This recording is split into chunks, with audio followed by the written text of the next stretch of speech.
You might think you've nailed the perfect outfit. The shirt fits, the jeans are crisp, and you're feeling confident. But what if a tiny, seemingly invisible detail is quietly sabotaging your entire look? We spend so much time worrying about the big picture, like buying the right jacket or matching our colors, that we forget the foundation. The truth is, people, and especially women, notice the micro details immediately. Today, we are breaking down the essential, tiny style and grooming details you think people ignore, but they absolutely don't. Let's make sure your style isn't being ruined by the little things.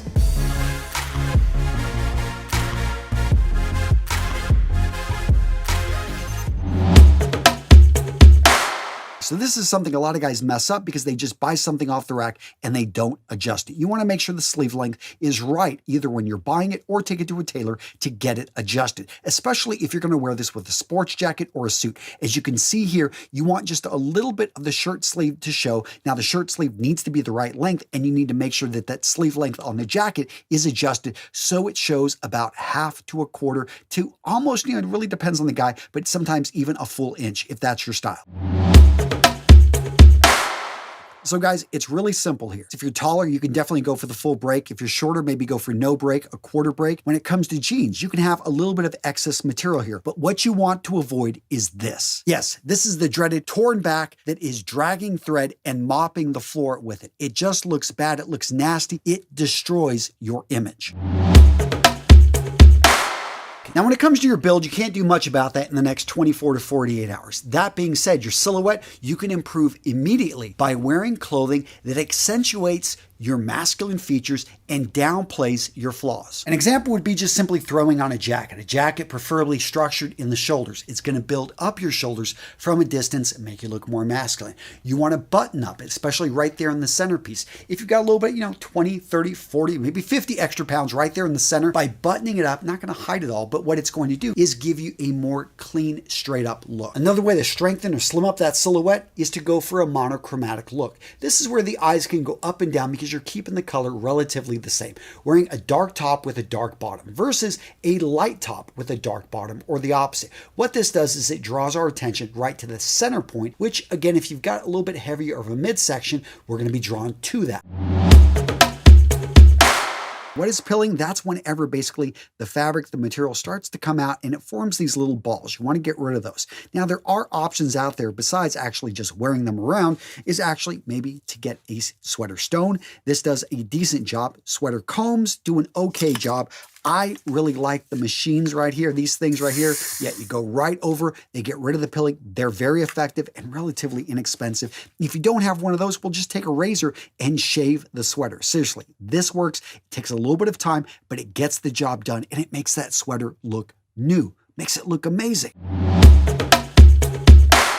Make sure you've got a lint roller in the office, right next to the door. You want to have a few of these in the car. Why? Because if you've got a dog, if you've got cats, yes, I know, I love my wiener dog. And Ryan, I know you love your 4 cats. But here's the reality, is that you've got all this, I don't know where all this hair comes from because they seem to have it still, yet it's just, yeah, it gets on the clothing. You want to make sure before you step out, you take care of that loose hair because people notice it, especially people without animals or with allergies. Your shoes are the foundation of your outfit, the foundation of your wardrobe. Make sure that you spend good money on shoes and you buy the best that you can afford. Do you have to buy expensive? No, you can look around for deals, but you want to have, whether they're boots, shoes, whatever they are you're putting on your feet, you want to make sure that they are of good quality and they work with the clothing you're wearing. Because you can have a really nice top outfit, that sweater with jeans fits you perfectly, but if you've got the wrong shoes, you're wearing running shoes when you could be wearing leather boots that would just really up that outfit versus bring it down, it's going to sabotage the whole look if you're wearing the wrong type of shoes with the outfit that, yes, could have done so much more for you. And gents, when I'm talking good looking shoes, I'm not talking dress shoes, although that's a great option. You can go with boots, you can go with sneaker high tops. Point being is make sure that they work with the outfit, that they're clean, well taken care of, and of a good quality build. Confusing ankle socks with no-show socks. I get it, there isn't much of a difference, and sometimes those ankle socks that I wear to the gym are easier to find. But when you're going for that cool Italian no-show look, you want socks that cannot be seen, not socks that contrast with your shoes. Because yes, the reality is it's a tiny detail, but people notice. So here's the deal. You're meeting your girlfriend's parents for the first time. You are invited over to their home and you notice everyone's taken off their shoes. This is what your socks look like. Guys, which one is going to send the right impression? The socks on the left? The socks on the right. I know some of you guys are tempted. That left, looking really good there with the toe sticking out. I know some of you guys think being contrarian makes you sound smart, but here's the reality is that socks that have holes in them, it just shows that you don't pay attention to the details that you never thought no one was going to notice, and they're incredibly uncomfortable. Guys, either fix them, which is possible, or actually just buy a new pair. Now, we've all heard of neck beard, and we don't want to be this, right? Well, what about the back neck? Yeah, this one doesn't get as much press, but guys, it just doesn't look good. And I get it, you're not going to the barber every single week, but hey, just shave it. Just clean it up. It could be something, stop in to a barber, get a trim. You don't want all that hair on the back of the neck, especially if you've got that nice, good-looking haircut. Yeah, it just messes up the whole look. Don't forget your fingernails. This is a detail, especially the ladies notice, and they're not going to let your fingers near them if you've got these long, nasty nails. Now, most of you guys are probably using clippers. Not bad. If you're using scissors, even better. But here's the secret weapon that the vast majority of men do not know how to use properly, and that is a nail file. So the first thing is to start to use it. The second thing is to go in one direction. But this is just an easy way to have great looking nails. And in case you're curious, these right here are known as nippers. No, they are not wire cutters. They're made specifically for very tough nails. Now, this next tiny detail I overlooked for years until you guys let me know down in the comments that I needed to fix it. What am I talking about? Cleaning off my tongue. And nowadays, before I film a video, I try to remember to use a scraper and a brush to clean out the grooves. Now, hereditary-wise, I was born with deep grooves in my tongue, so I am prone to catch and have stuff in there. But in general, this affects your breath, and it is something people can see if they're up close. Now, really quick, let's talk jewelry. Do women actually care? And truthfully, the answer to that question is as varied as there are women out there. But a lot of women do use it again as an indicator, similar to the car, of your personality, who you are. If you're a guy that has a lot of jewelry on, they're going to make an assumption about you. Right or wrong, they have a preconceived notion of what a man who wears a lot of jewelry is like. Now, if you're not into jewelry, I get it. But an easy way to be able to bring a bit of bling into your wardrobe is with a classic piece like a watch. So this right here, not so much bling, more functional. You've got the classic G-Shock, which is great if you're going to be spending a lot of time at the gym, a lot of time outdoors. Maybe you go with a classic field watch with a canvas band. Maybe you're a bit of a gangster accountant. You want to go with a gold data bank. And my personal favorite, the classic dive style watch. What I like about this, you can dress it up, you can dress it down. You can spend just a few $100 and get a really decent, Seiko or Orient. You can spend tens of thousands of dollars and get an expensive Rolex. Point being, wear something that you can afford, something you're comfortable wearing, and she is going to notice that little bit of bling, but most likely she won't know any of the watch brands. So why care? Because it may turn into a conversation piece. It may be something she asks about. At the very least, she'll notice you pay attention to the details. Now, the biggest mistake most guys make when it comes to watches is not even wearing one. I get it. You've got a phone that tells you the time. I mean, it makes a watch redundant, right?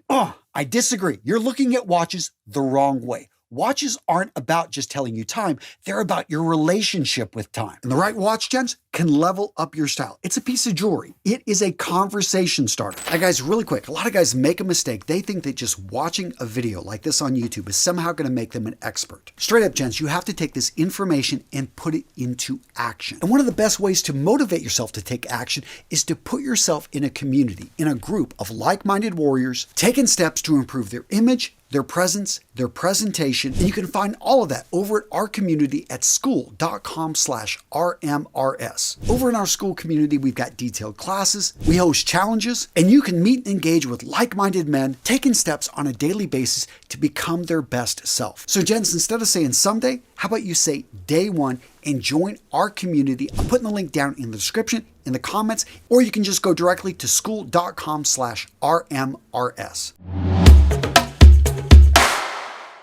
You want to walk with confidence. Put those shoulders back. Don't hunch over. Know where you're going. These are things a woman sees a man and all of a sudden he's walking with confidence. He looks like he belongs. He's not trying to hide himself. And a lot of us over time, we've kind of scrunched down. It's something that we fall into with habit. You want to change that back. And one of the easiest things, again, just simply roll those shoulders back, know where you're going, and go in that direction with confidence. When you make eye contact, what she's going to notice is if your eyes immediately look away.